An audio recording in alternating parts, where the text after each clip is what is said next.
మీ doctor Mridula, consultant gynaecologist, Suresh hospital. ఈ రోజు మనము కాపర్టీ గురించి తెలుసుకుందాము. కాపర్టీ అన్నది ఒక ఫ్యామిలీ ప్లానింగ్ మెథడ్ అన్నమాట. సో బోత్ ప్రెగ్నెన్సీస్ మధ్యలో ఫ్యామిలీ ప్లానింగ్ కోసం కాపర్టీ పెట్టుకోవచ్చు. సో కాపర్టీ గురించి జనరల్ గా పేషెంట్స్ అడిగే కామన్ క్వశ్చన్స్ ని అడ్రస్ చేద్దాం ఈ రోజు. కాపర్టీ ప్రొసీజర్ పెయిన్ఫుల్ గా ఉంటుందా? లేదండి, ఇది చాలా simple procedure, OPD based procedure అన్నమాట. ఎటువంటి పెయిన్ ఉండదు.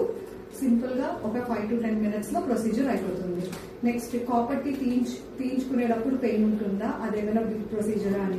అస్సలు కాదండి. కాపర్టీ రిమూవల్ ప్రొసీజర్ కూడా చాలా easy.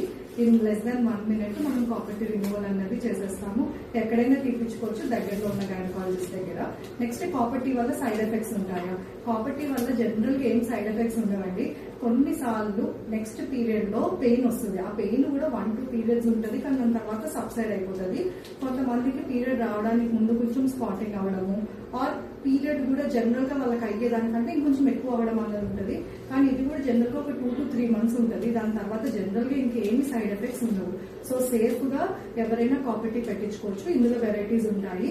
2 years వ్యారంటీది, 3 years, 5 years and 10 years the. So మీరు ఎన్ని ఇయర్స్ స్పేసింగ్ కావాలనుకుంటున్నారో దాన్ని బట్టి మనం మీరు పెట్టించుకోవచ్చు. కాపర్టీ అన్నది అల్ట్రాసౌండ్ లో ఇలా కనపడుతుందండి. రేడియో ఒపేక్ అనమాట.